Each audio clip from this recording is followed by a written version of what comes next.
The Honorable Matthew Samuda, Minister of Water, Environment and Climate Change, Mr. Ibrahima Tiong, the Executive Director of the Fund for Responding to Loss and Damage, members of the team from the Fund for Loss and Damage, Mr. Wayne Robertson, the Permanent Secretary in the Ministry of Water, Environment and Climate Change, Professor Denzel Williams, Pro-Vice Chancellor and Principal of the Mona Campus, Dr. Tomlin Paul, Deputy Principal,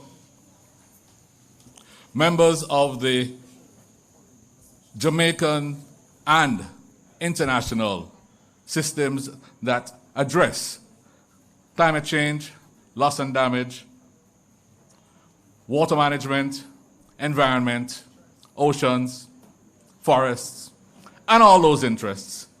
Ladies and gentlemen, good afternoon. Welcome to what we think will be an interesting discussion where we have decided, on the invitation of the Minister, to have the Executive Director of the Fund for Loss and Damage visit Jamaica. This follows on a meeting that was had in Belém, where the Executive Director stayed an extra day to ensure that he and the Minister encountered each other, and the case of Jamaica was made very clearly. The invitation was offered, and the Executive Director accepted. We had no idea that he was going to accept so quickly, so we're grateful that he has made the trip from Washington, and will, over the next day or two, see the case of Melissa and Jamaica. It is interesting that the loss and damage discussion has been around for a while. We're 15 years from the first set of discussions and 10 years since the Paris Agreement. But it wasn't until COP27 that loss and damage really became a discussion. We went to COP28, and in the first day we were disarmed because loss and damage was suddenly announced. Everybody thought, what next? Then you need to populate it with some funds. COP29 went a step further and populated that loss and damage fund and housed it in an entity that would be able to manage it.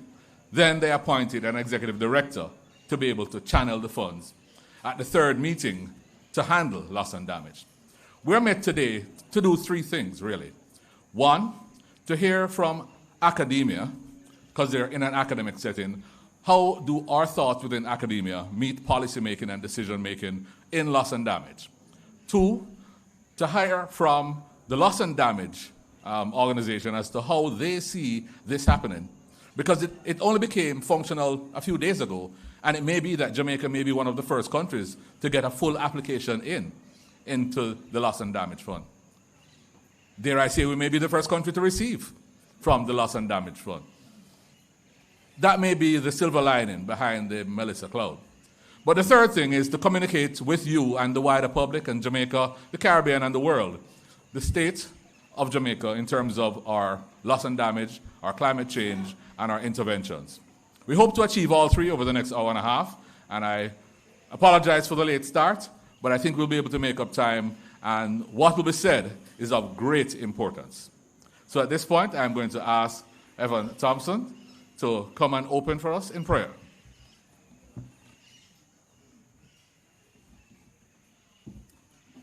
Thank you very much, Mr. Chairman, and a very good evening to all of us. Let's just bow our heads for a word of prayer. O Lord God, Heavenly Father, and Creator of the earth and all within it, we acknowledge your presence this evening.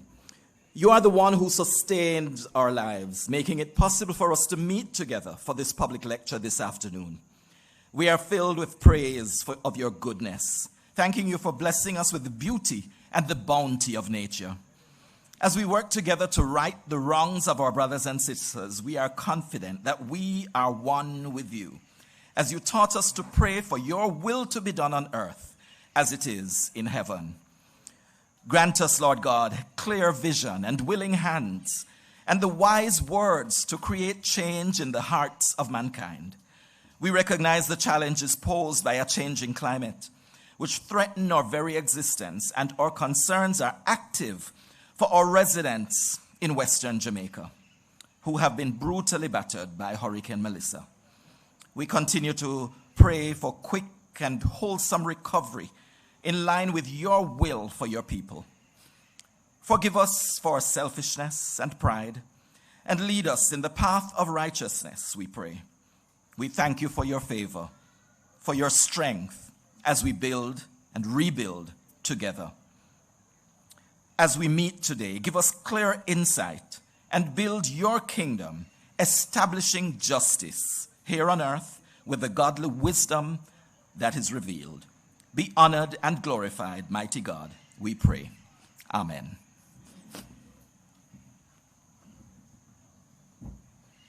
Thank you very much, Mr. Thompson, who is our Principal Director of the Meteorological Services branch. And I think you've set us on the right tone. We are met in an academic realm because, as I said, we want academia to be a part of the decision-making process. Since assuming the principalship, Professor Denzel Williams has led thought leadership from the institution as an important part of his mandate. It is therefore fitting that he has accepted to welcome us into the University of the West Indies Mona campus and to give us the opportunity to share and to listen as we learn today. We invite Professor Williams to bring greetings. Thank you very much, Ambassador Weber. I noticed Ambassador said we have 90 minutes, and he looked at me. And you know, when you're in high school and the teacher looks at you, he said, don't be long. So I won't be long. The thing said I should say greetings, and I will do just that. But let me welcome everybody to our very humble home here at the University of the West Indies Mona campus. I will stand on the protocols that have been observed before, but I would like to especially welcome our distinguished minister, Minister Matthew Samuda, and thank him for leading thought leadership in the climate area as well. Thank you very much, Minister. And also, our very special guest, Ibrahim, thank you very much for taking the time from your exceptionally busy schedule to come and give this talk at our university this evening. I welcome everyone here today to be a part of this conversation. And it's so important. I looked at the topic, and it talks about from loss to recovery. And I think there is no better place to have this discussion this evening than within the walls of our university. And no better speaker to talk about this issue from loss to recovery than Ibrahim, and you will hear about Ibrahim shortly. Our university provides the space for discovery and knowledge sharing, which are critical to the recovery process. Today's discussion will share insights into the critical area of the recovery, financing. When you think very seriously about a country that has lost 1/3 of its GDP in 9 minutes, you're starting to think, as Professor Michael Taylor at that very distinguished lecture last week told us, the conversation must change.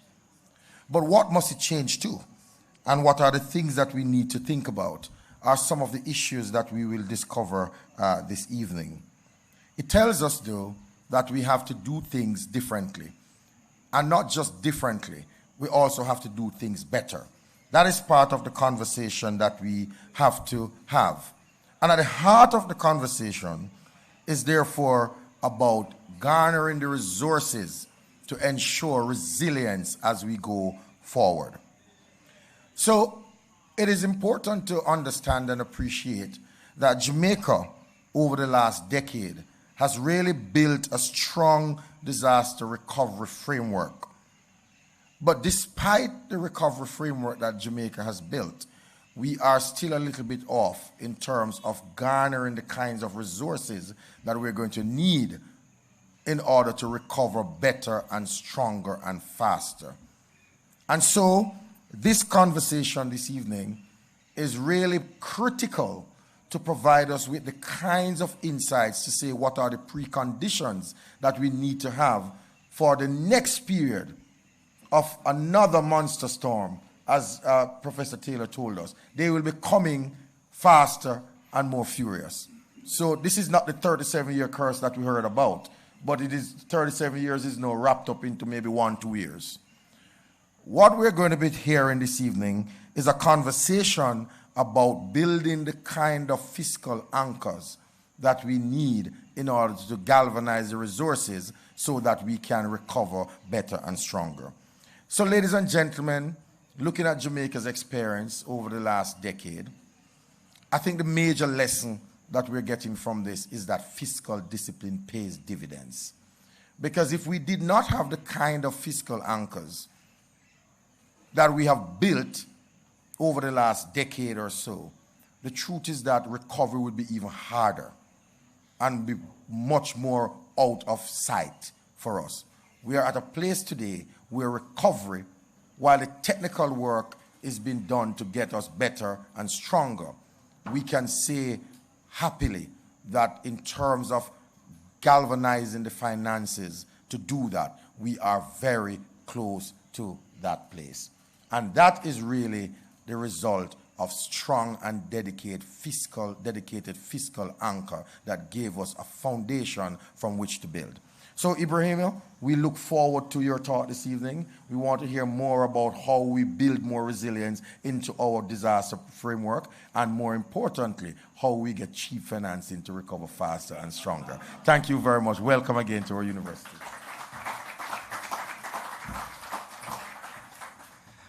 Thank you very much, Principal. I noticed that you are ensuring that we are first in line when it comes to getting that funding.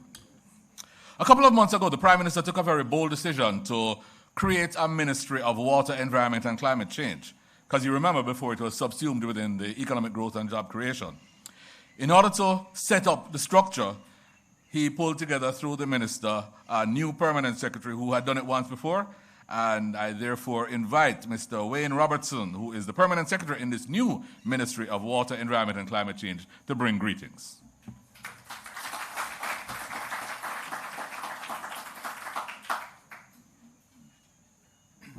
Thank you, Mr. Chairman, Ambassador Weber.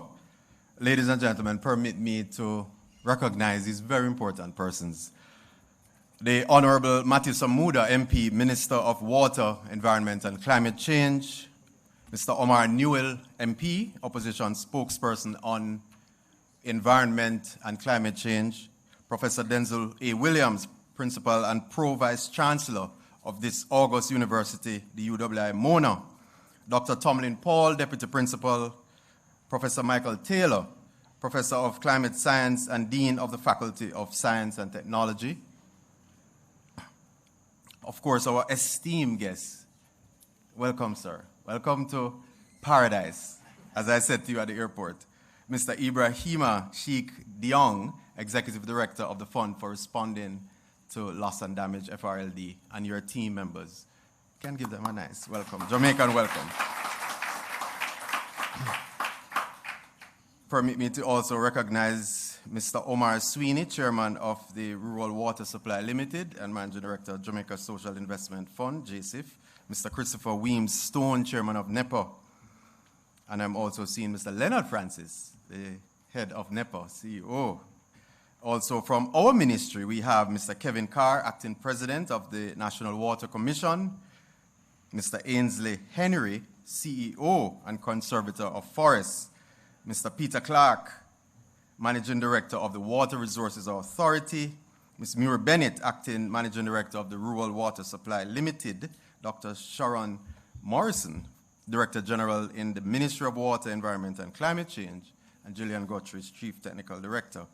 Mr. Evan Thompson, Principal Director, and Mr. Omar Alcock, Principal Director for Climate Change. I also wish to recognize the staff and students of this great university, stakeholders from civil society. Many of you are here assembled. Welcome, distinguished ladies and gentlemen, media partners, and all Jamaicans who have taken the time out of their very busy schedule to join online, whether they're here or abroad in the diaspora. I greet you all very well. It is with profound pleasure and honor that I bring greetings on behalf of the newly established Ministry of Water, Environment and Climate Change at this public lecture under the theme From Loss to Financing, Climate Resilience for Vulnerable States in a Post-Disaster World. This theme could not be more relevant and urgent and timely for Jamaica and the Caribbean in particular and the wider small island developing states worldwide in general. Today, we gather at a crucial juncture in our shared journey towards a sustainable future. Climate change is no longer a distant threat. It is a reality that manifests in devastating floods, hurricanes, and rising sea levels. These events not only threaten lives and livelihoods, but also impose immense economic costs, losses that are often overwhelming for communities and nations alike. In recent months, Jamaica has been reminded yet again, remember now, Beryl last year, of the scale and severity of climate impacts. The devastation caused by the Category 5 Hurricane Melissa underscored a difficult truth. Even with sound macroeconomic management and development progress, a single extreme event can set back decades of gains. And we can have another lecture about that. All the gains Jamaica has made economically, all the indicators moving in the right direction. But, this Category 5 hurricane has significantly impeded us to move even forward stronger. Hurricane Melissa caused devastating physical damage in Jamaica, estimated by the World Bank and IDB at roughly $8.8 billion. And this is 41% of Jamaica's 2024 gross domestic product figures, making it the costliest storm in history, though this figure focuses on physical damage, not wider economic losses like lost revenue or full reconstruction costs, which are expected to be much higher. The damage was very severe and extensive. Many homes and infrastructure were destroyed, lives upended, and hopes dashed. The path from loss to recovery is fraught with challenges, but it also presents opportunities. Opportunities, ladies and gentlemen, to build resilience as a nation, to innovate as well, and to foster a future where communities are better prepared and more adaptable to an uncertain climate future. Resilience is not simply the ability to recover after disasters, it is the capacity to anticipate risks, and that is where we need to shift the discussion. Mitigation of risks, to withstand shocks, to adapt systems, and to transform the way we plan, invest, and govern. It requires, however, resilient infrastructure, institutions, communities, and financing systems that respond quickly and predictably when the unthinkable occurs. This is why Jamaica has placed resilience at the center of its national development agenda, and why the ministry's 2050 long-term emissions reduction and climate resilience strategy, call it the LTS framework, is so critical in these times. The LTS framework, ladies and gentlemen, provides a long-range vision that integrates climate resilience with low emissions development. It helps us move beyond short-term responses and instead to plan systematically for a future where climate risks are higher, more frequent, and more complex. Importantly, it aligns resilience planning across key sectors: water, energy, transport, for example, agriculture, health, we can go on, as well as the built environment. Ensure that today's investment do not become tomorrow's vulnerabilities.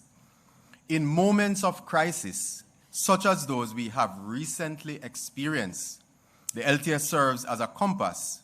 It reminds us that recovery must be forward-looking, that building and rebuilding must be smarter and stronger, and that resilience is not an option, but a necessity for sustainable development. This strategy, mixed with appropriate tools such as the Jamaica Systemic Risk Assessment Tool, provides enhanced abilities for long-run planning to protect people and assets. This is also why Jamaica considers the global mechanisms of great importance, and among them, the Fund for Responding to Loss and Damage.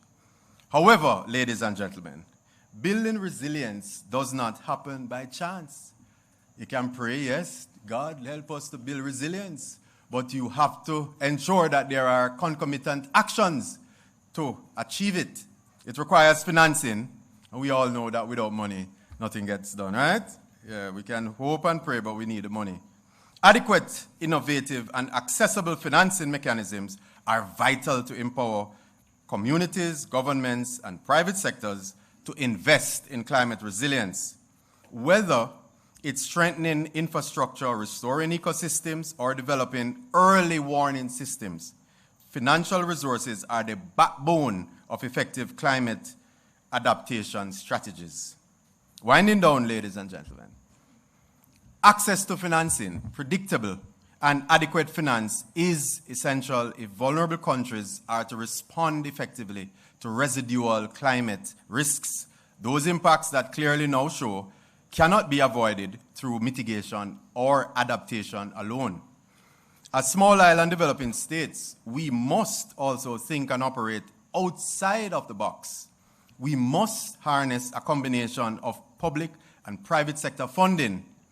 Innovative financial instruments such as green bonds, climate risk insurance, and blended finance can mobilize resources efficiently and effectively. International cooperation and climate finance commitments like those outlined in the Paris Agreement are essential to ensure that funds reach the communities that need them the most. Our collective responsibility is clear: to shift from reactive responses to proactive investments.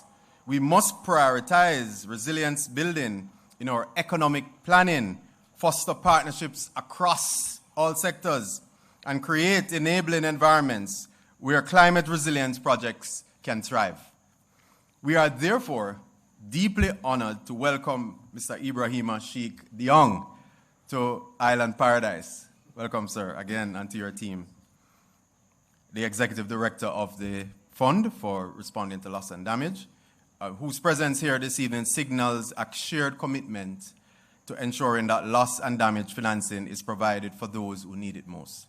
I also wish to commend our partners at the University of the West Indies Mona campus, my alum, for co-hosting this lecture and for their continued leadership in climate science, policy research, and capacity building, critical pillars of national and regional resilience.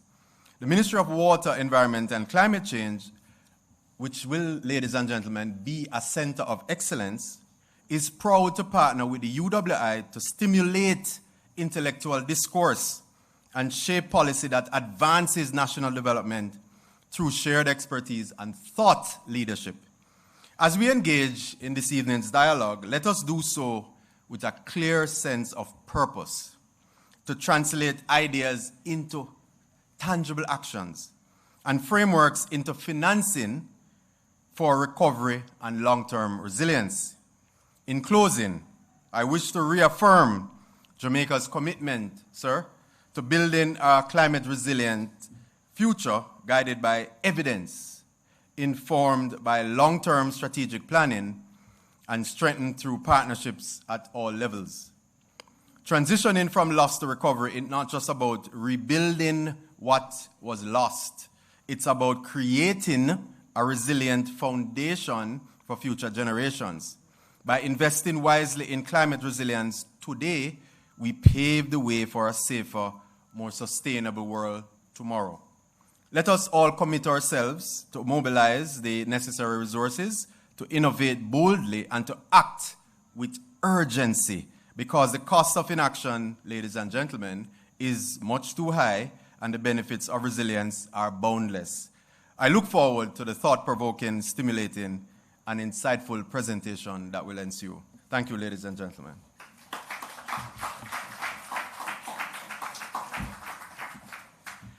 Thank you very much, Permanent Secretary Robertson.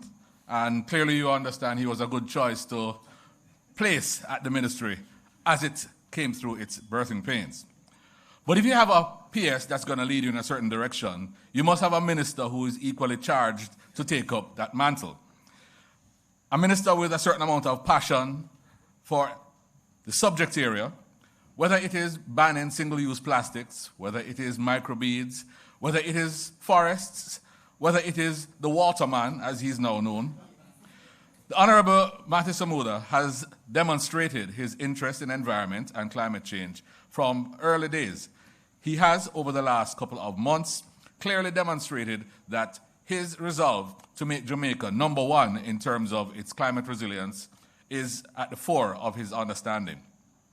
Most recently, having returned or having gone to COP in Belém, he had a single focus, as he told me, to come back with enough money to try and change some of what we're doing. Ladies and gentlemen, he was successful. Over 4 days of meetings, and I watched him in operation, he came back with $93 million.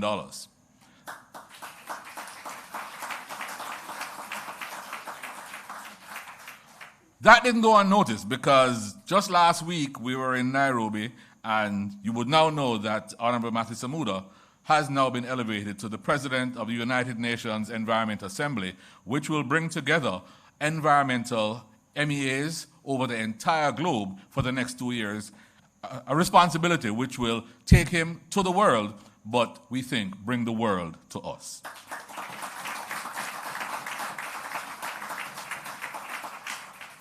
I therefore invite Minister Matthew Samuda to bring remarks to this gathering.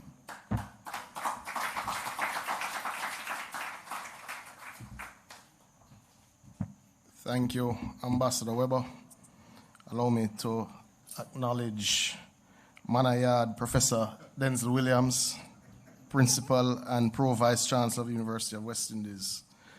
And of course, special guest this evening, Professor Michael Taylor, who will also address us. Allow me to acknowledge my permanent secretary, Mr. Wayne Robertson, and thank you for that comprehensive presentation.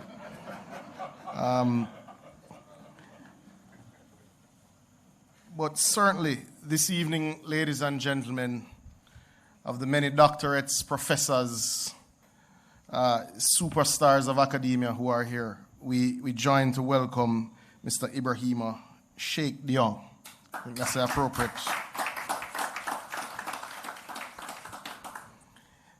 You see, for all that has been discussed, the problem that we face is an extreme one. And it's not just a problem of understanding or a problem of culture or a problem of behavior. It's a problem of finance. You see, for a country like Jamaica with 70% of its population living within 5 kilometers of the sea, a population of that 70% living on low-lying areas, some below sea level, a population which is limited in its scope to move. The scale of what we face is unprecedented. It does affect our collective future. It is why I am happy that we are joined today by my counterpart from the opposition, Mr. Omar Newell. The lights are in my eyes. I'm not sure where you're seated. Welcome, Mr. and Mrs. Newell. It's why I'm also happy that I'm joined by former Senator Fraser Binns, my former counterpart as well. Because when you have a problem which is outside of the financial capacity of your current economic activity, it requires bipartisan discussion. And that can only happen when it is anchored by academia. It is why this discussion starts. And it's a discussion that will span 48 hours while the team from the Fund for Response to Loss and Damage is here. It has to be anchored by academia. Because invariably when we're in a competitive democracy, Omar has to criticize, I have to respond, usually with criticism, and invariably that only moves us so far, so fast. So from my perspective, and certainly from the perspective of the Ministry of Water, Environment and Climate Change and the government at large, it's important that we have the discussion with those of you who are sufficiently annoyed by both of us. Because the challenge is such that we really have to put on our thinking caps. When you have a single storm create $8.8 billion of damage, $8.8 billion of damage, it is not the sort of event that allows you to continue as you were before. I have often scoffed at the discussions of what a true adaptation plan would look like. Because, Ibrahima, the discussions that we have with the other funding mechanisms of the UNFCCC agreements use the term climate additionality, but it does not contemplate your current development challenges. It does not contemplate your current capacity. It doesn't contemplate that you were facing it long before the Paris Agreement had started. We have been on the front lines of the triple planetary crisis long before it was dubbed as such. There is no part of Jamaican life that has not faced the extremes over the last 4 years. We have had a Category 4, we have had a Category 5 hurricane. We've had a tropical storm. We've had terrible droughts. I'm starting to lose count, Evan. I realize based on parish, the extremes are very different. We have had floods. We have had loss of farms. We have had loss of roofs. We have had loss of revenue. We cannot ignore what we experience. And for us, you're right, Ambassador Weber.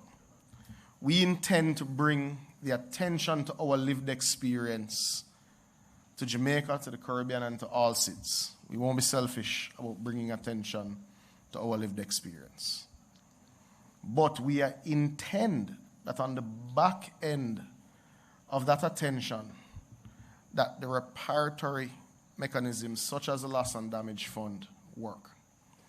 Because everyone in this undercraft can tell you that all of the mechanisms that we've agreed on through UNIA, through varying COPs, haven't worked as we anticipated.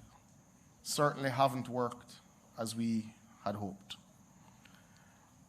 So before us now, we would hope as the sun sets on 2025, will be a new rising. And I think your visit to Jamaica, a single day after the fund is open for application, is indeed a good sign. And I would also like to acknowledge your team, juxtaposed against other teams, not because we are asking the IDB, hint, hint, to send a message, but very simply because we have seen the multilateral bureaucracies absorb funds with no real tangible results for SIDS and LDCs. It is unique to see a fund be agreed at COP 2028 and to see a fund operationalized before COP 30. That is a very unique thing, ladies and gentlemen, and it is a credit to Ibrahima and his team.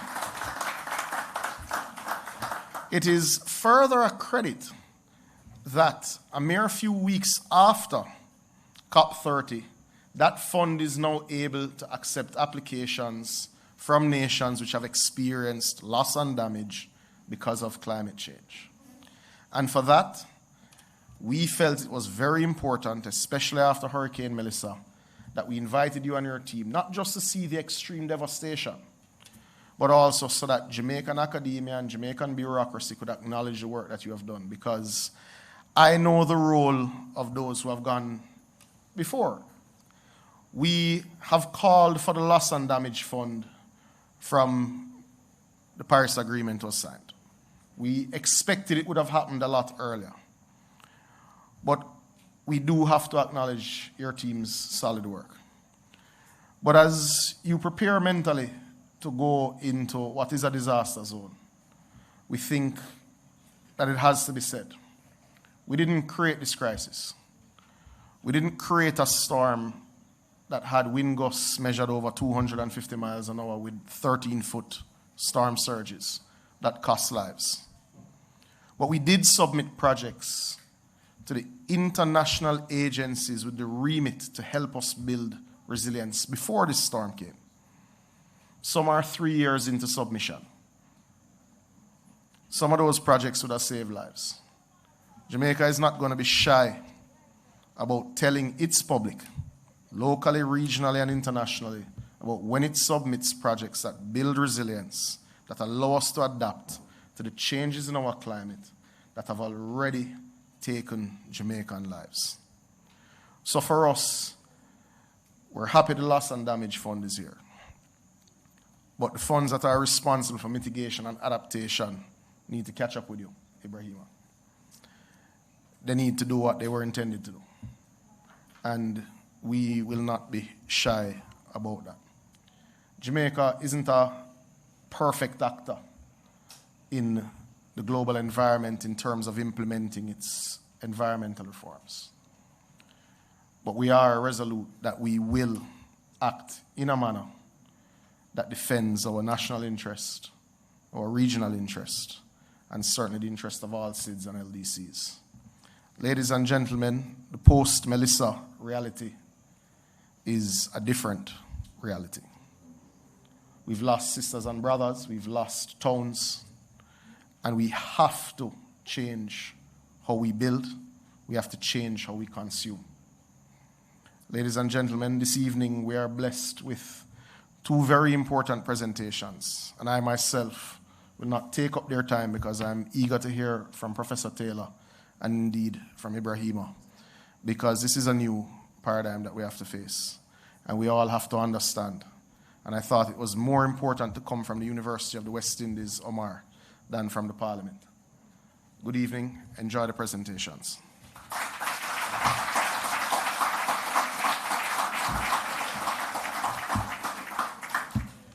Thank you very much, Minister, and we hear the passion as well as the resolve, and I think the message was sent. PS said that you're here at Paradise, Ibrahima. To give you a little touch of paradise, we decided to put in one cultural item so the audience could take a breath before Professor Taylor and Ibrahima come with some solid material. A little bit of spice from Jamaica.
Thank you so much, and I know that we all appreciated the musical rendition and the cultural item. A friend of mine, I think he's a friend of mine behind me, reminded me that the pan is from Trinidad, but we're just repurposing it for a Jamaican rhythm. And I know that the first rendition has a special place for Ibrahim, because we talked about Bob before we got onto this stage. But if you want to talk about climate change in Jamaica, if you want to talk about the science that tells you that it is so, that it is as it is, and it is no hoax, one name comes to mind, Professor Michael Taylor, who is co-chair of the Climate Studies Group, MONA, who have been gathering data and have been running models on the data for so long that the information now stands scrutiny and allows us to be able to take decisions. Science meeting policy is what we want to expose ourselves to. I hope that Michael is going to share tidbits of the many things that we have discussed that he has shared in the faculty, that he has shared online. The most recent, of course, is attribution studies that he introduced us to, where with his colleagues, he's been able to determine, so would this hurricane have been as bad as it is or was without human influence, without greenhouse gases, without what we've seen around us? There are now studies that can actually quantify and tell us that the problem is real, setting the stage for why the loss and damage discussion is important, for why the recovery happens. We invite Professor Michael Taylor.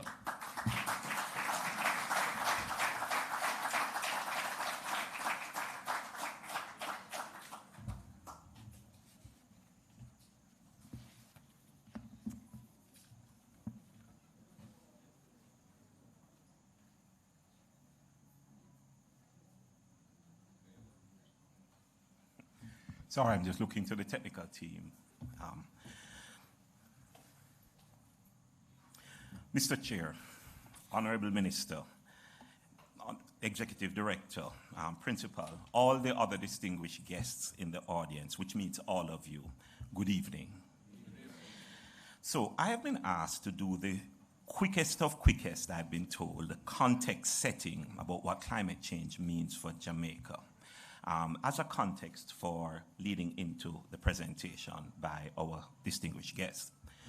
Truth is, I really don't need to say much more PS because all the remarks have already laid the wicket, right? However, I see my role then as simply pulling together what has already been said as a prelude for our guest speaker. And I want to do so really just using 4 slides and this title, A National Priority, How Climate Has Made Its Own Case. What I'm getting at is this.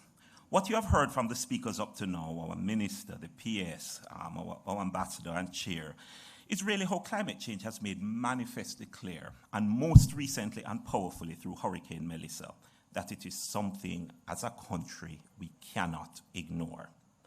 So how has climate change done this? In 4 simple ways. Firstly, it has done this through its constant interruptions. You see, in Jamaica, we are well acquainted with the ways climate change shows itself. We live the science. Not just more hot days, but also more excruciatingly hot nights, right?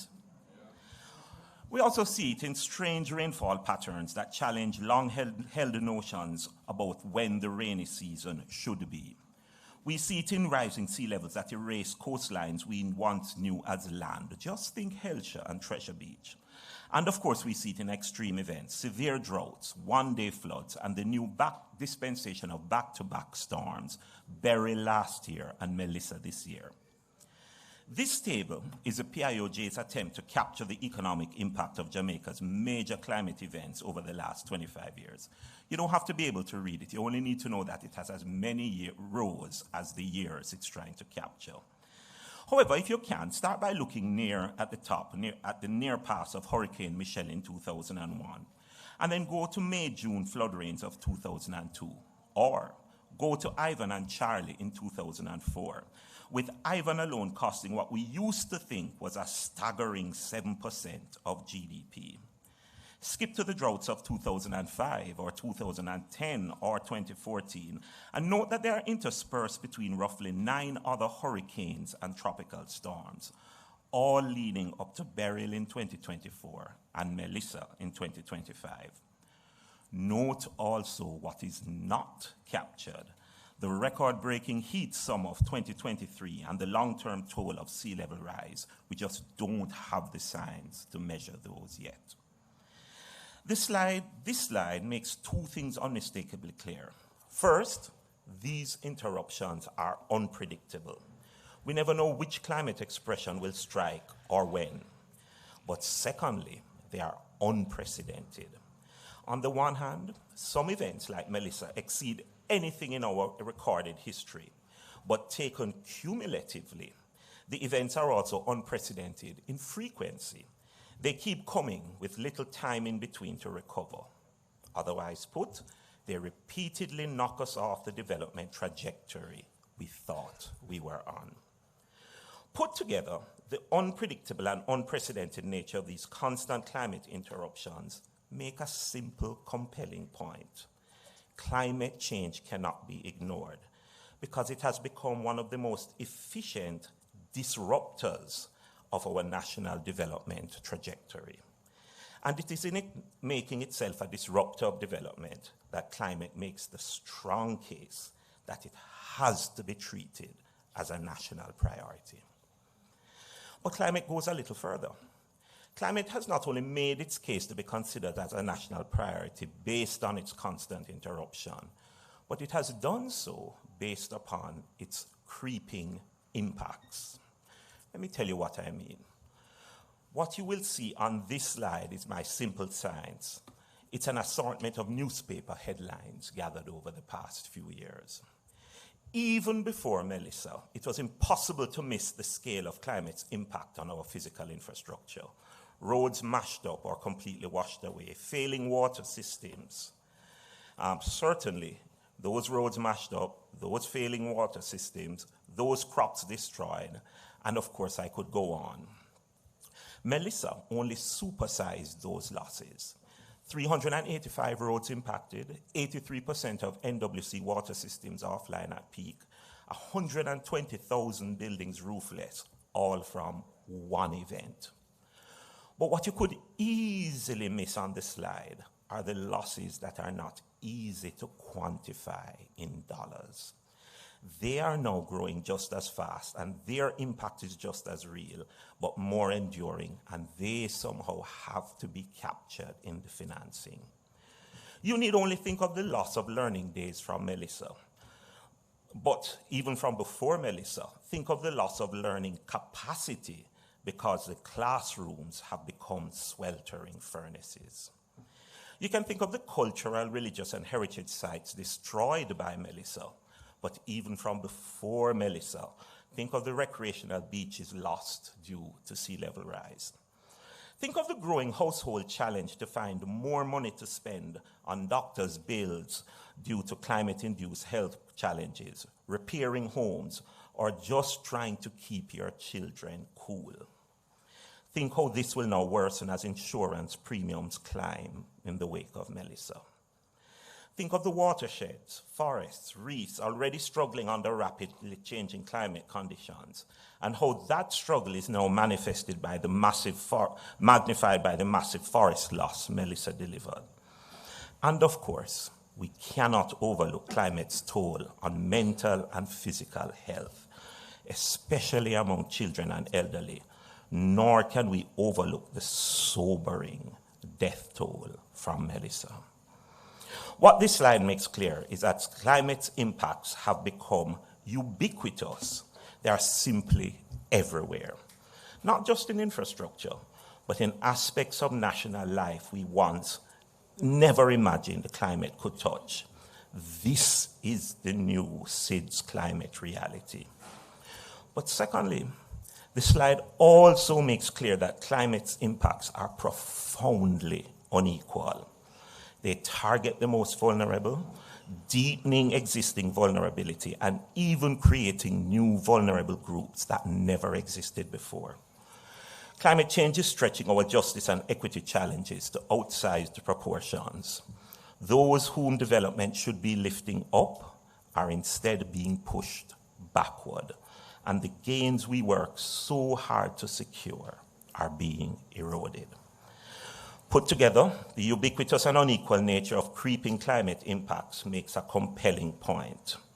Climate change cannot be ignored because it has become one of the most efficient, not just disruptors of development trajectories, but deniers of development benefits, taking them away from those who need them most. And in making itself a denier of development, climate is making the strong case that it must be treated as a national priority.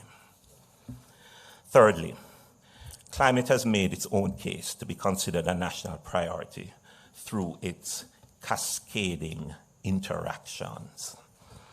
Here is what I mean.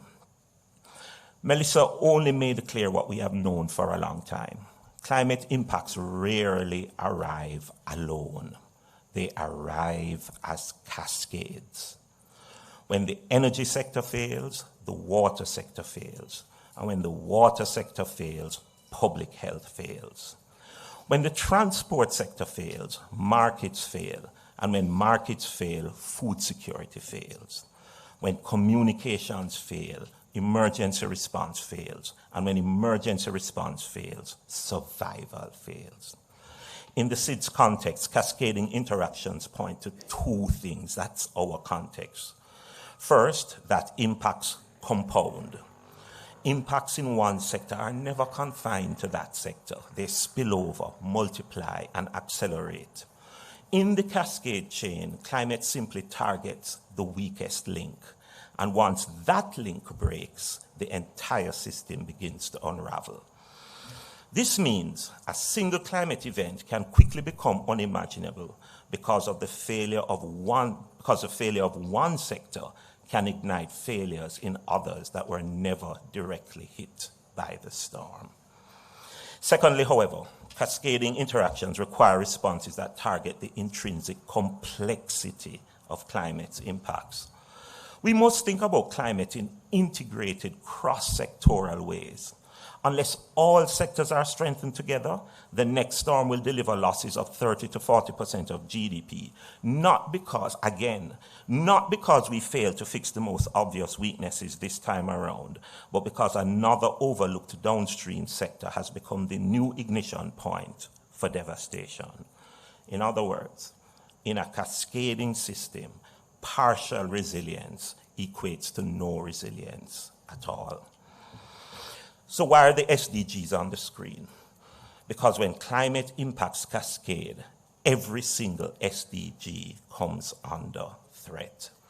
If you try to circle which SDGs are affected by climate by tracing even the simplest linkages, you would end up circling them all, except maybe SDG 13, climate action.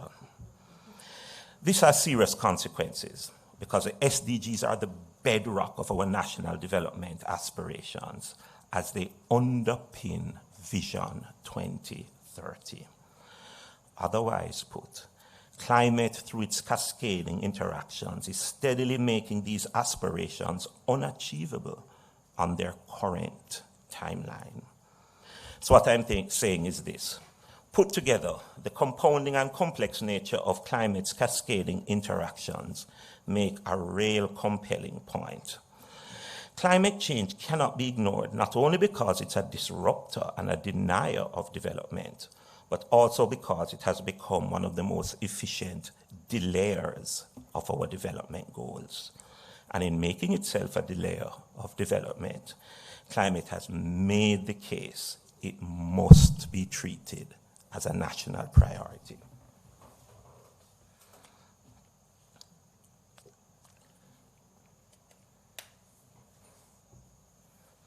Lastly, and quickly, climate has made its case to be considered a national priority through its unmistakable call for immediacy of action.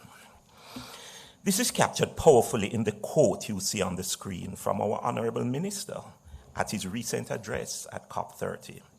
And let me add my personal congratulations on your recent election as President of the UN Environment Assembly, Minister. These were Minister's words. The next storm is already forming. Our only defense is ambition, financing, and collective will. We call on the global community, especially major emitters, to honor their commitments and safeguard the 1.5-degree threshold. For Jamaica, this is survival. It is about our people and their right to a safe and prosperous future. I hope I've delivered it as well as you said it, Minister. What the Minister said then, in both tone and intention, is that action is needed by all and needed now, if small island states like Jamaica are to survive. But brilliantly, Minister, in that one quote, you also signaled that the actions now required must have two essential characteristics. First, they must be comprehensive, covering the full risk cycle. What you said really is that we need mitigation to hold the world as close as possible to the 1.5-degree threshold. You also really said we need adaptation so we can withstand the next storm already brewing. And you also put it right, we need collaboration. Collective will is what you said, meaning every actor, from major emitter to small island state, must play their part. Brilliantly said, Minister. But secondly, the actions, you argued, must be transformative. Where do we see that in the Minister's words? Well, actions are transformative, climate actions, when they are contextual, relevant to the needs, rights, and realities of our people.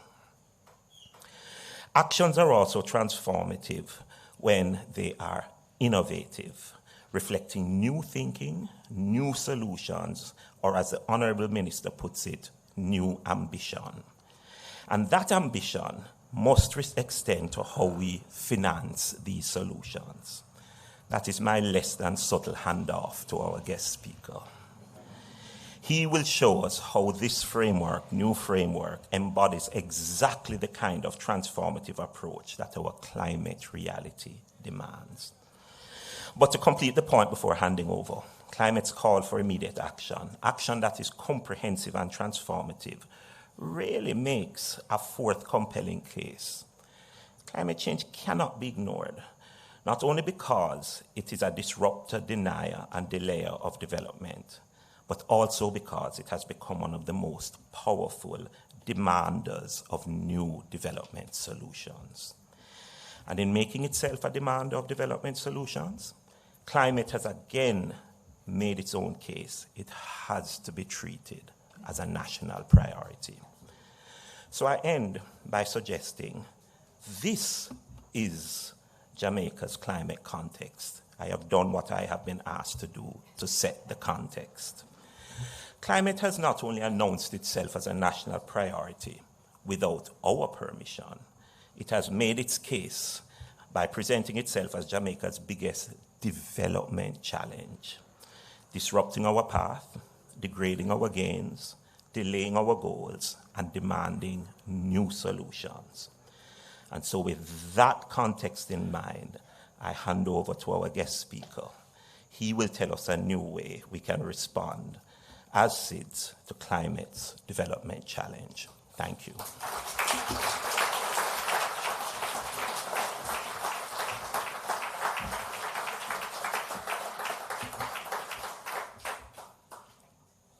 We told you academia was going to meet policy. And in the words, Ibrahima, in Jamaica we say, no pressure. But yes, climate as a disruptor, the creeping impacts, the cascading interactions, and the need for immediate action are all on the agenda. Before we hear from the man, we need to hear about the man. I therefore invite Ms. Shamoy McLean, the Program Coordinator for Monitoring and Evaluation Officer in the Climate Change Branch, to introduce our speaker.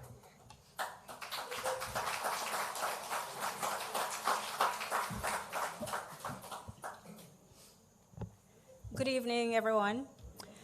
Mr. Ibrahima Sheikh Diong, a seasoned development leader and global policy strategist, is the inaugural executive director of the Fund for Responding to Loss and Damage. His appointment marked a fundamental milestone in the operationalization of the fund, which aims to deliver critical financial support to developing countries most vulnerable to the adverse effects of climate change. An experienced strategist with 3 decades of expertise in climate action, finance, and multilateral diplomacy, Mr. de Jong is uniquely positioned to steer FRLD's operationalization and ensure equitable support for communities on the front lines of the climate crisis. His career spans across disciplines, combining public service as a policymaker in Senegal, executive leadership roles in public and private finance, and high-impact roles in international organizations such as the World Bank and International Finance Corporation, IFC. Prior to this appointment, Mr. de Jong served as United Nations Assistant Secretary General and Director General of the African Risk Capacity, ARC Group, a specialized agency of the African Union where he spearheaded institutional reforms and scaled ARC's work in disaster risk financing across Africa.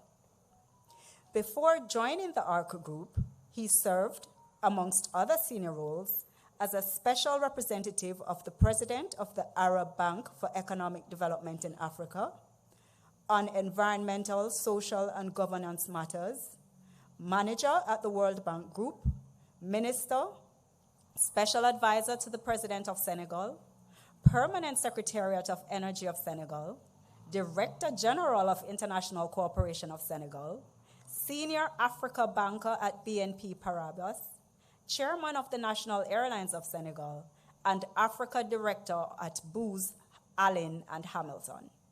Fluent in English, French, and Mandarin Chinese, Mr. de Jong holds a master's degree in international affairs, specialized in international finance and environmental policy from the School of International and Public Affairs at Columbia University. So, ladies and gentlemen, I'm going to ask you to join me in giving him a good Jamaican welcome as we ask him to come and bring us his remarks.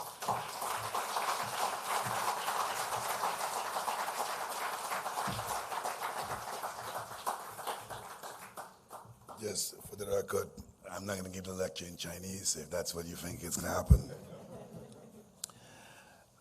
I have to apologize for my voice. In fact, I lost my voice in Washington and I landed in Jamaica and the voice came back. So thank you, Jamaica. And coming from Senegal, to be honest with you, I regret it took me 30 years to visit your country, with the kind of hospitality that I received since I came in, and the dancing, which, by the way, I referred to get on the dancing earlier. This is an incredible country, an incredible group of people, and that hospitality really touches me as an African who come from Senegal. Well, this is the kind of reception that I will extend to you if you happen to come to Senegal one day. I wanted to start by thanking the Honorable Minister, the Ambassador. I was telling him earlier, a promise made, promise kept. When we met at COP30, I just didn't expect the invitation to come that fast. But knowing the Minister who is the Minister of Action, and the Minister who really wants to get things done, I'm not surprised that he's asked me to come and visit. And since I like to keep my word, and obviously when the invitation came, we decided to come, and that's why I'm glad to be here. You said something that I absolutely appreciate. The fact that you have senators, the opposition in the room, says one thing, that disaster does not discriminate. Whether you are, when the flood comes to an area, I don't think you will ask for your party membership or ask what do you support in the government. I think that's the reason why it's really important to look at this as a global problem, a national problem, where all of us together can definitely try to find solutions to the problems that affect our people. I wanted also to be here for a personal reason, and that is the fund that I have the distinguished honors leading the Secretariat believe our support is not just about funding. It's not just about funding. It's also compassion. It's empathy. It's also solidarity. And when one of us is hurt, it's important for us to be here to demonstrate the solidarity. That's why my presence here is really a testament of the commitment we have at the fund to make sure no one is left behind, and when the vulnerable countries are affected, it's important for us to be here to show our compassion and our support. And that's why, Honourable Minister, I'm happy to be here. I am equally delighted this is taking place at the university. Very much reflective of what we believe at the fund. All the actors and stakeholders should be part of the solutions. And the fact the university is a center of excellence. In fact, the only thing I didn't like, you had me speak after the professor. He was so eloquent. I wish I had spoken before him, so at least, he will be giving the last word. But I think the reflection about the amount of data, research, and information is available in universities, which will help policymakers to make informed decisions. And that is why it's important to have this conversation today, which I'm sure is the beginning of many conversations to come. I was telling my team earlier, sorry if I'm losing my voice, this should not be called public lecture, it should be called public learning. Because I did not come to Jamaica to lecture the Jamaican. What we discuss more than I do, I'm here to actually to learn. So hopefully in the interaction I'll learn more. But I want to make 3 points. One, my observation, at least having been in this for a number of years, some of the core principles that I think are extremely important for moving from disaster, for moving from losses to recovery. And then second, to be very pragmatic, some of the actions that we are taking at the fund to address your concerns, because I heard you loud and clear. So rather than talk about generalities, I can certainly go through the step we've taken to make sure we hurt you, and that's really what this fund is all about. And then last, I want to say a few words how I see the way forward to continue coming up with sustainable solutions in addressing disasters in the most vulnerable countries. I think on the general principle, what I want to put on the table, and this is the Minister has said it eloquently at COP30, when we're talking about the most vulnerable countries, it's not a theory, it's a reality. The seeds, almost on a daily basis, on an annual basis, deal with this problem where we can contribute, but this is really affecting their lives on a daily basis. It's really important to recognize that sense of urgency in addressing the concern faced by the seeds. And that is something, in my view, should be part of any conversation beyond just the negotiations we see at the COP. And the mere fact that it took 30 years to get to where we are, in my view, it's not acceptable. And I hope it's not going to another 30 years for us to get to the billions so we can support the seeds. I think that recognition, that acknowledgement is really recognized that this is a problem that affects the lives of many people, particularly in the system of the LDC.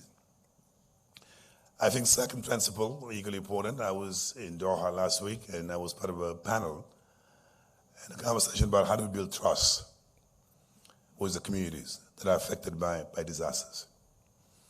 And the point that I made was that, number one, it's important that when we deal with the communities, we don't just show compassion when the camera is on. There's often time that we go and visit after disasters. The camera is on, we say all the right things, and then we don't move to actions. So to me, that trust can only be built if collectively we keep our word and our commitment to making sure that the communities we're trying to support understand that what we're doing is not just for the camera, but we're doing it also to affect the lives of people. I think we can build that trust by making sure we honor our commitment. If you say we're going to mobilize $150 billion, can't be just word. It has to be converted into actual funding so we can make commitment and support countries. So that trust can only be built by making sure that the commitment we make in international conferences, in international events, is actually that with honoring those commitments we get the resources. And going back to what I said earlier, this is a question of life and death in some of these countries that are affected. It's really important that we recognize those commitments need to be honored. I think that trust also is recognizing there's a human face to climate change. I think the professor made that statement eloquently.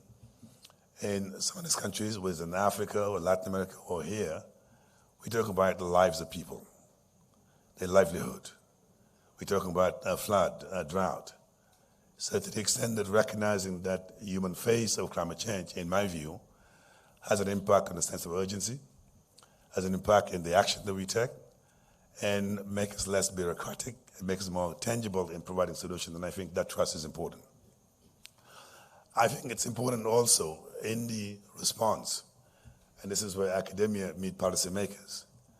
I've seen a lot of countries in Africa and other parts of the world where extreme weather conditions, extreme actually warning systems are available, early warning system, but they're not utilized by policymakers make decisions. I was given an example that in Madagascar, when the country faced tropical cyclone, the fact that the government was able to move 5,000 people from harm's way before the tropical cyclone hit, they saved lives. So early warning system is not just about science, it's about saving lives. And I hope the conversation you're having here with academia will continue to provide the policymakers the tools that they need to be able to at least save the lives of many people who are affected by climate change. I want to address the last principle is that how do we come up with sustainable financing instruments that actually address disasters in general. I think the minister made the case. It's not a one-size-fits-all, but recognizing the fact that most of the countries that are affected by climate change are not necessarily responsible for what happened, I think there's a consensus that in looking at this instrument, starting with a grant as a way of not adding a debt burden to the countries that actually responsible for climate change, it is a good starting point. But unfortunately, there's a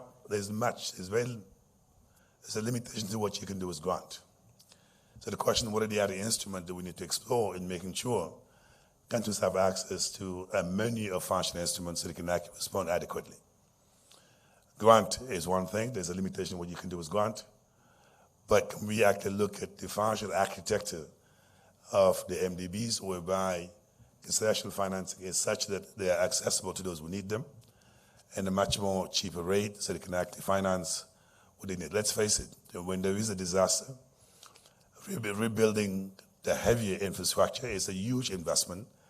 No matter how much grant you put on the table, you cannot actually finance that rebuilding. So the question is, what kind of instrument do we have in making sure when we rebuild, we have access to actually cheaper money so we can actually rebuild the infrastructure. But within the infrastructure, and then going back to what the professor said, something we should not underlook.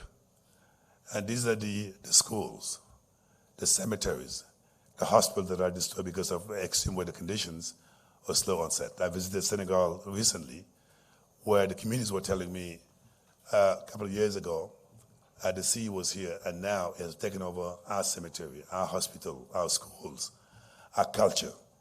So it's really important to understand why we build the big infrastructure. It's also important to understand some of these basic infrastructure affect the life of people, and that should be part of the solution as well. Now, for somebody who has been running for 4 years a parametric insurance in Africa, whereby we can provide support to countries to make premium more affordable, make sure countries actually have an option to take up a policy so that when a particular disaster hit in a trigger, they get access to financing. That could be also part of the solution to the extent that some of these countries who cannot actually afford to pay the premium, part of the solution would be to at least, either through grant or other instrument, to make it possible for countries to really be able to at least access biometric insurance. So the message I'm trying to convey is that the solution comes from a diversity of instruments that you can deploy as a country and making sure those instruments are deployed in a timely fashion so no one's left behind. Now, while we do that, and this is something that the minister has said over and over again, and this is my favorite quote, it's what I call the AAA of climate finance. It's affordability, accessibility, and availability of funding. There is nothing worse that a particular country dealing with disasters. Billions are announced, but they're not accessible to those who need them. There's nothing worse hearing billions of dollars, but they're not available. There's nothing worse hearing billions of dollars where you have to save your people, but they're not accessible. And that is why, collectively, it's really important that as these funds see the day, and the minister has been very eloquent in saying this, and other funds understand that, and that is that you mobilize billions, but that billions need to be available to those who need them. Now, let me say a few words in terms of what we're doing concretely as a fund in addressing the concern of Jamaica and the seed countries. Number one, I often believe the only way we can be successful, it has to be country-led. In other words, it is not our business to dictate or to lecture any country in terms of what is the unit support for. So the country has to decide what are their priorities, what are their needs, and we can bring in the support and making sure the country is at the forefront of the solutions being provided. And that is really what the fund believes, the country-led, country ownership, that's the only way we can actually be successful. I think the second thing we've done to address your concerns, if you look at our early intervention that we're launching, a minimum of 50% is actually allocated to the seats and LDCs. And that is recognizing the vulnerability of those countries. And that comes from the fact that the LDCs and the seed, for a number of years, in many platforms, have made the case. If you're serious about loss and damage, start for those who are affected the most, and that's why that minimum allocation, again, is a reflection of addressing your concern as well. Third concern that we address, what we've just launched, $250 million, is grant only. You're not borrowing money to access our funding. You're not using that to go and buy a policy for parametric insurance. You're not using that for guarantee or equity, whatever instrument that you have. And that is recognizing in our early intervention, we should not be adding any burden to the countries actually that have not created the problems that we're trying to fix. Again, that's addressing your concerns as the seat in terms of what do we put on the table as well. I think last but not least, equally important, and that is recognizing the importance of complementarity among the climate funds. The worst that could happen to countries like Jamaica, we actually duplicate our efforts to the extent that actually, instead of actually empowering the governments and making sure we provide the resources, it is, I think, counterproductive for the funds like ourselves and GCF and others to really waste a lot of time trying to compete in some of these countries and so on. And that's why we are committed to working together and making sure when we come to a country and the country knows what they want, knows their priority, our support is really to provide the support needed to make sure actions are taken as well. I think something that we also value at the fund is accountability. It is not about just providing fund and saying inshallah or amen. It's really providing funding to come back and just keep track of the indicators of impact, of success. So we can actually claim that our resources have saved lives, have saved livelihood, have rebuilt infrastructure, have made a difference in the lives of the communities and so on.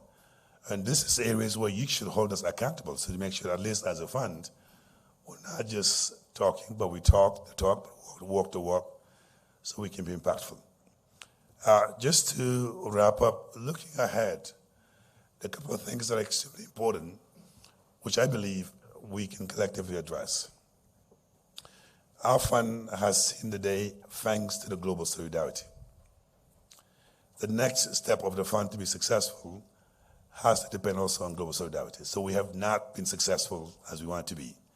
So the fact that we just have the fund doesn't necessarily mean it's been successful. It's really important that all of us, whether it is the community organization, whether the government, whether the opposition or the heads of states and others, to continue really making the case, we need to keep the momentum and making sure this fund continue to really be successful so we can be impactful. I think second, something that everybody recognizes, what we need in terms of providing solutions, in terms of funding, in the billions. As of today, our fund has managed voluntary contribution to gather $800 million, way below what's needed. But the good news, half of that has already been released, showing at least that in the name of global solidarities, contributors are actually honoring their commitment by releasing the funding, because if they don't, we can't actually support Jamaica, we can't support Barbados, we can't support other countries as well. So we need to push them to really convert those pledges into actual funding. But what we want to be is to mobilize predictable long-term financing so we can get to the 100 billion, 200 billions, so that we can spend less time on mobilizing money. We spend more time actually spending money so we can support the countries, because the more time we spend mobilizing money, is less time actually supporting those who need the money the most. I think the last message I want to convey, what we're doing together is a mission. I, as the executive director, along with my team and the board, are extremely committed in making sure that we pull our weight and making sure when countries need us, we're there. When support is needed, we're provided. When countries need to have compassion and solidarity, we're there. And when really, at the end of the day, all of that can be done without the camera. And that's what this fund is all about. It's not about us. It's about the people who are supporting. And that's why I am so delighted to be here. And next time, warn me there'll be some music because I would like to do some dancing as well. And so it took me 30 years to be here. And then I am just have decided, being in Washington 4 hours away, I love to come back to Jamaica on vacation because it's a lovely country with lovely people and a warm welcome. Thank you very much.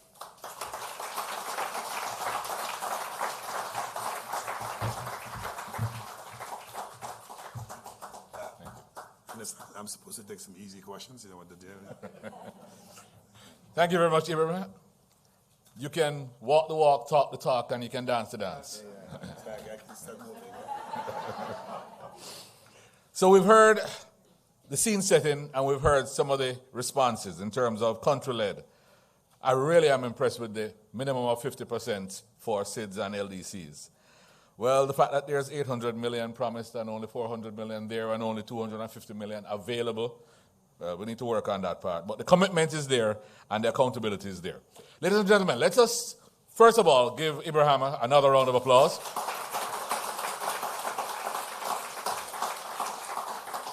And then I'm going to offer a few easy questions. There's a mic at the back.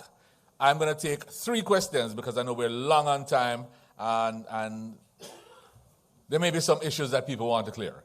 Are there any burning questions, easy or hard, that you want to ask of our executive director of the fund for response to loss and damage? As you approach the mic, identify yourself and pose the question. Not another speech, just another question. Audio check? Okay. Hi, everyone. Kevin Pinnock. I represent the Jamaica Climate Change Youth Council as its vice president. So it's not a question. I'm just more like seeking advice, really and truly. As mentioned earlier, as time progresses, things are going to increase and changes are going to be made in terms of climate. But as we're living in a post-Melissa reality, and as youth groups, we're doing our best to provide relief and support and so on.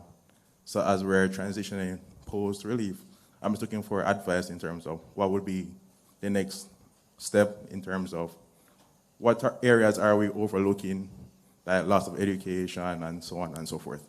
So as the lecturers and so on, what advice would you give the youth to pursue? Can I ask who you're directing that question at? Because I could easily say minister taking it, I could say Professor Taylor taking it, I could say principal taking that, or our executive director. Who would you like to challenge that question? I think the minister would be the perfect person. It's literally in his portfolio, so I think he would be the best one to take it on. Not minister of education. You know. The post-Melissa reality is unfortunately an equal opportunity provocateur. Every age group, every social group has been affected in a negative way. And the way we're going to recover is going to take detailed, deliberate, well-planned thought, but it's going to take financing. And I would like to focus this evening just on how we mobilize the financing for the steps that we have to take. One of the biggest challenges is going to be how we recover from learning loss. In the post-COVID generation, this generation is probably losing more learning hours and more classroom hours and more interactions than any other I can imagine.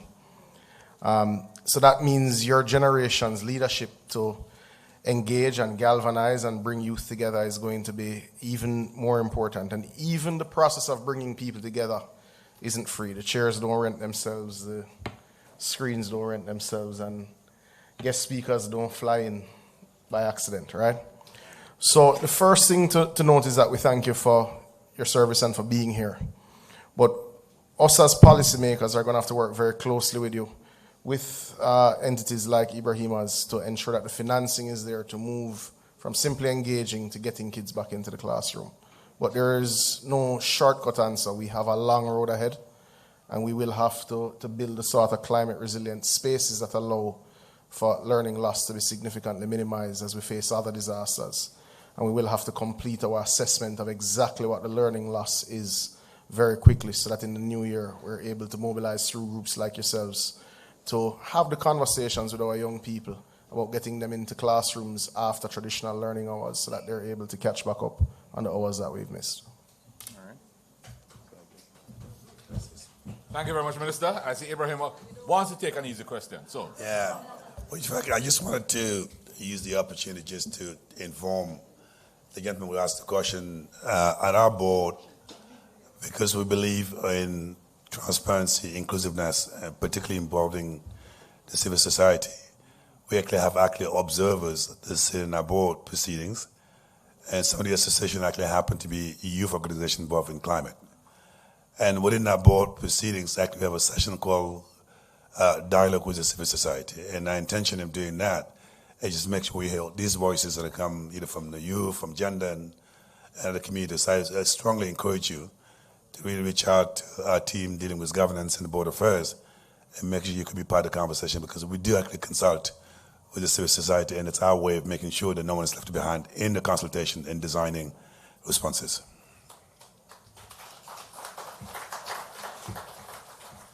thank you very much.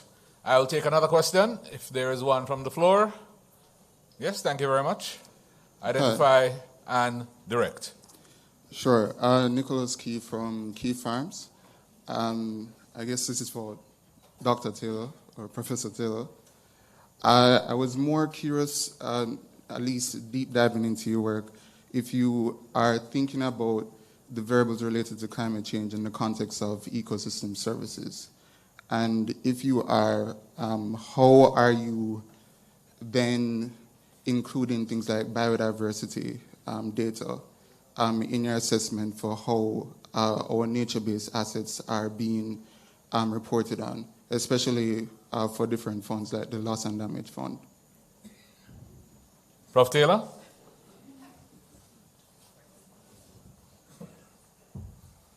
Thank you, Nicholas. So you're absolutely right. One of the challenges is, of course, and I think I was trying to allude to it when I talked about those losses that you can't quite quantify. And so as a university, and I see other people in here who are really versed in doing this, one of the first things is we have to overcome a little bit of a data gap. We need to collect the data so that we can really assess what are, for example, well, what the services are, what the loss is, and really have a mapping of that kind of loss. There is a role for the university, there is a role for government, there's a role for private individuals and that kind of thing.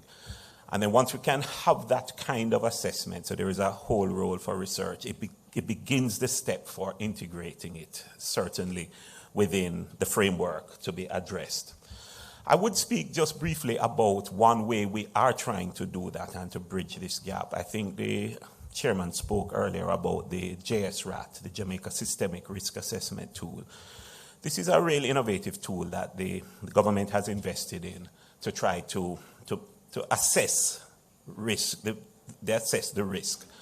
And one of the things that we are doing as part of the university is trying to use the available data, all the available data, to build a component within it to look on what if we actually take ecosystem services, nature-based solutions, and put in there, what would be the avoided loss?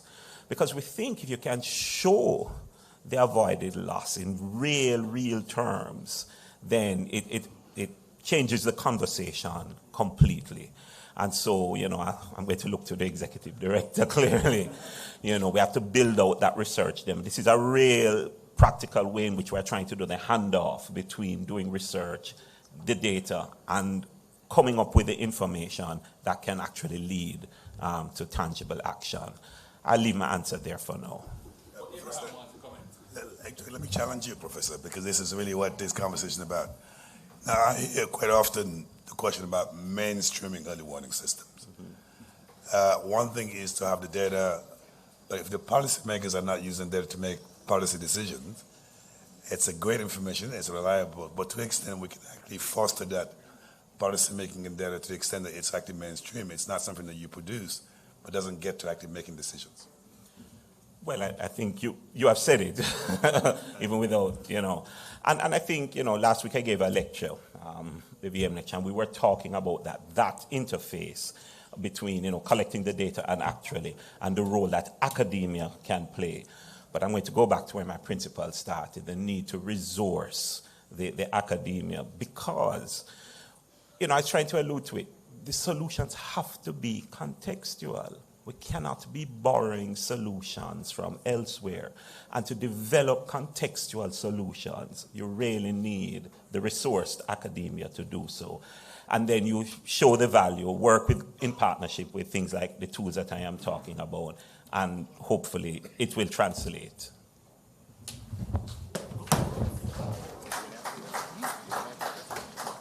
Thank you, Prof. Taylor, and thank you, Ibrahima.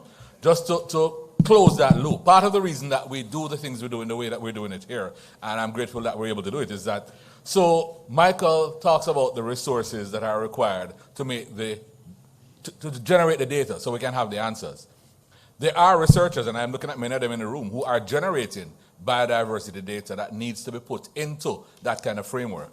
And without pushing Minister too far, I know that there are plans to supply the university with added computer power to be able to do that.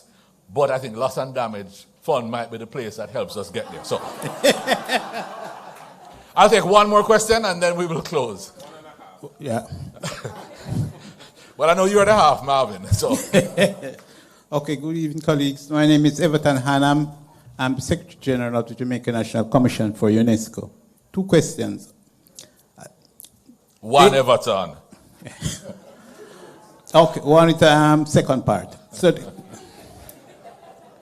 I think missing from this important discussion is the presence of the insurance companies, the Lloyds of the world, because when it comes to financing, they definitely have to be at the table in questions like that. That's the first part.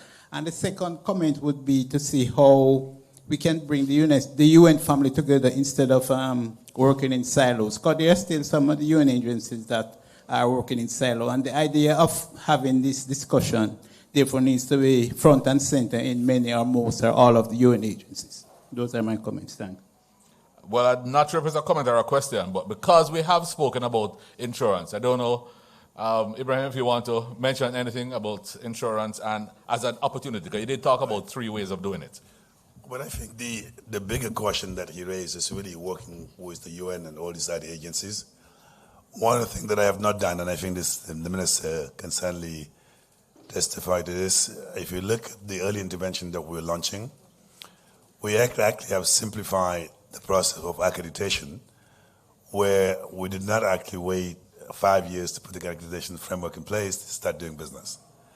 We're actually leveraging the accreditation of existing institutions like GCF, Adaptation Fund, and GEF, and that brings us up to 177 or 75 people that we can work with.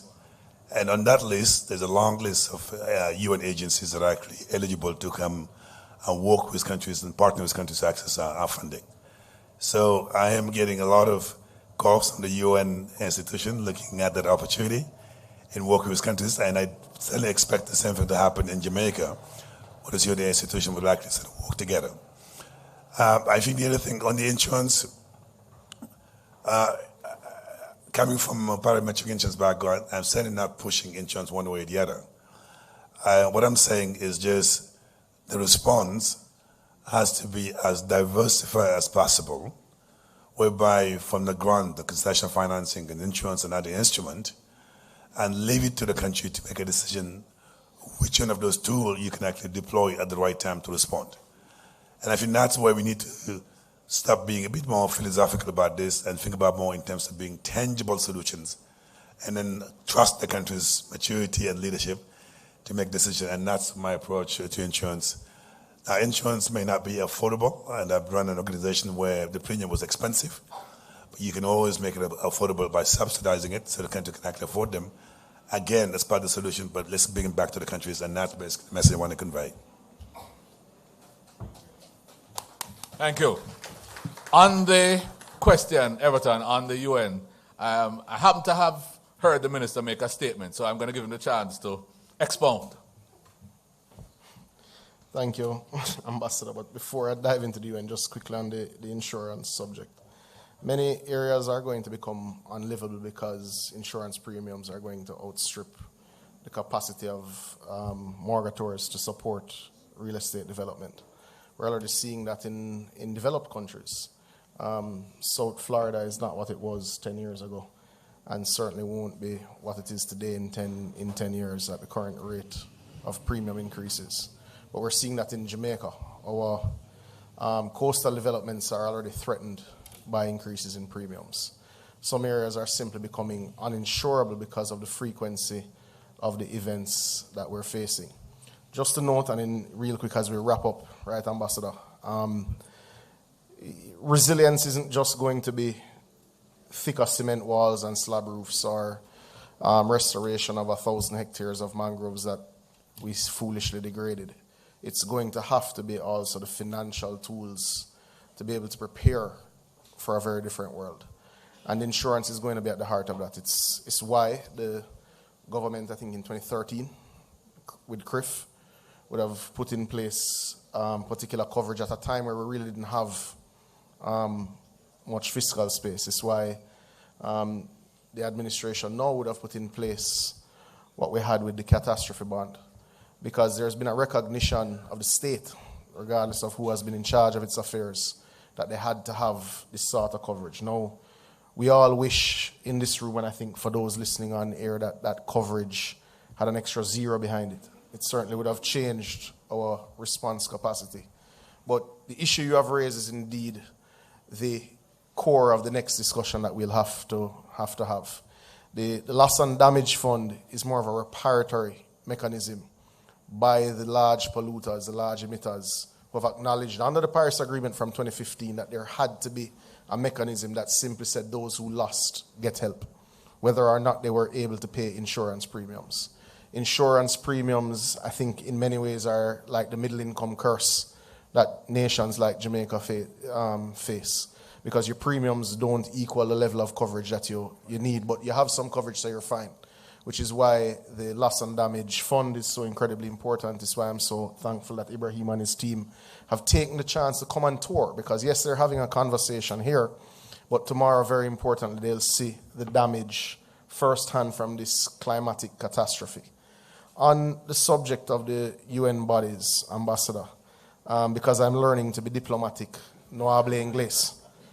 But in all seriousness, the reality is that we all have to learn to work together in a much more harmonious, simple way, because in this multi-hazard environment, mechanisms like the UN are going to be incredibly important to coordinate the resilience building and the response when resilience doesn't keep up.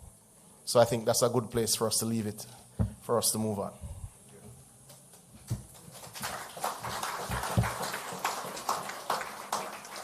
Spoken like a true president of UNIA. I am proud of you, sir. Final question from final half a question from Professor Reed. Final half a question. And really, it's for our distinguished speaker. I'm not sure I heard the mechanisms that are being proposed to actually have your fund, one, grow at the pace it needs to grow. Prof. Taylor told us we need these things immediately. And secondly, in terms of its sustainable, the strategy to ensure that the fund remains sustainable. And if there's a mechanism to tap into some of the funds that are available through the private sector. We hear trillions of dollars being invested in AI. They need all of these data centers. They're contributing to the climate issues. So what mechanisms are going to be in place to expand your source of funding? Well, as I said earlier, As of today, we have $800 million, what we call voluntary contribution, meaning we haven't raised any funding. Is countries recognizing the sense of urgency, actually contributing $800 million as a pledge. Out of that $800 million, half of it has been released. And this is the $400 million that I talked about earlier. Because it has been released, that's why we're able to launch our early intervention for $250 million. There was a dilemma where we see in our board and in institutions say, do you actually have that money sitting in a bank account generating interest? When countries actually are faced with some serious problems. And I think the decision was made that let's start with the $250 million.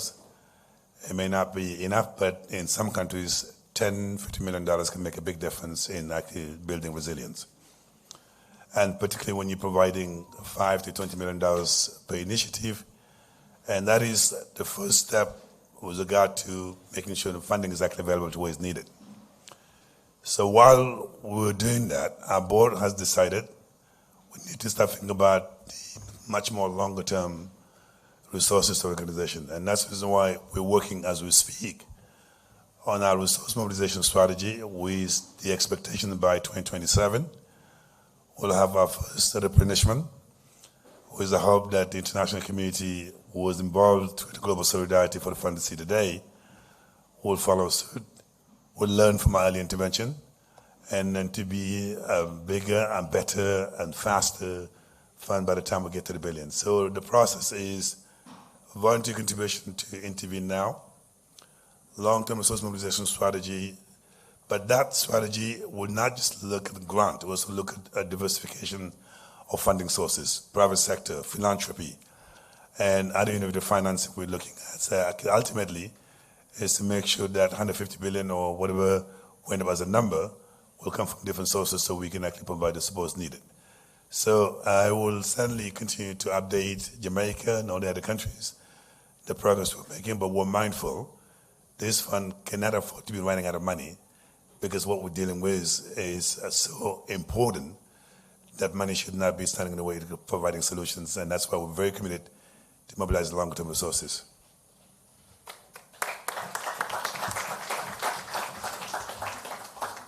Thank you very much, Ibrahim. So, colleagues, we've come to the end of this part of our public learning through our lecture, our series of lectures, and I'd like to thank you all for having participated. A better thanks, however, will come from our Acting Principal Director of the Climate Change Branch, Mr. Omar Alcott, and we invite him to bring closing remarks.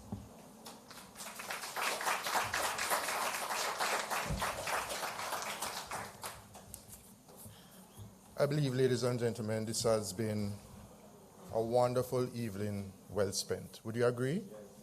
Yes, I get in the yeses.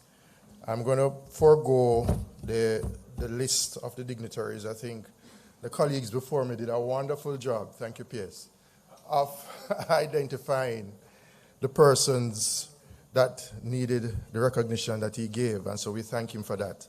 As we bring this timely and thought-provoking public lecture to a close, allow me to reflect briefly on the significance of what has been shared this evening. Tonight's discussion has reinforced a reality that small island developing states like Jamaica know all too well. Climate-induced loss and damage is no longer a distant risk, it is a lived experience. From Hurricane Melissa to the myriads of other climate shocks, we are reminded that recovery is not simply about rebuilding what was lost, but about strengthening resilience, protecting livelihoods, and safeguarding development gains for the current and the future generations. We're deeply honored to have been joined by Mr. DeYoung. Sir, thank you for taking the time to visit our beautiful island and for your clear, compelling, and candid insights into the emerging architecture for loss and damage finance.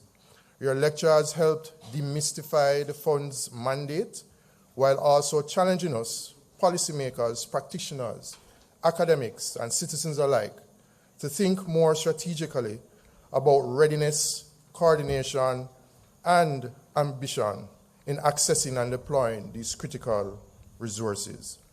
We also wish to acknowledge the invaluable context provided earlier by Prof. Taylor, whose grounding in climate science reminded us that effective finance must be informed by sound evidence, robust data, and a clear understanding of evolving climate risks. Ladies and gentlemen, this event would not have been possible without the strong partnership between our ministry, the Ministry of Water, Environment and Climate Change, and the University of West Indies Mona campus. We are grateful to Professor Williams for hosting us and for his team, and for his continued leadership in climate research, policy engagement, and public education. Our sincere appreciation is extended to our Minister, the Honorable Matthew Samuda, Mr. Wayne Robertson, our Permanent Secretary, and of course, our MC of the night, the Ambassador and Special Envoy, Dale Weber, whose leadership continues to position Jamaica as a principled and proactive voice in global climate negotiations. We also thank Mr. Evan Thompson, otherwise known, so we have a waterman, we also have a weatherman from the Met Office for offering prayers. We recognize the program coordination team. People, it's a whole heap of work take place to get this done. And we're not there yet. So we thank you. We thank all the persons who have dedicated that time, to the moderator, to the entertainers who enriched the program, the media partners who ensured wider reach, and all members of staff who worked diligently behind the scenes to make this evening a success. Finally, to the audience here at the Undercroft and those joining us online, thank you for your engagement, thank you for your questions, and your continued commitment to climate action. Your participation affirms that loss and damage is not only a policy issue, but a shared national and global concern. As we move forward, may tonight's dialogue translate into concrete action, stronger partnerships, well-prepared proposals, and accelerated support for the communities most affected by climate change and its impacts. On behalf of the Ministry of Water, Environment and Climate Change, I thank you all for your presence and your contributions. And given the season that we are in, I wish you grace, peace, joy, and invite you now to mingle and join us for light refreshments. Thank you and good night.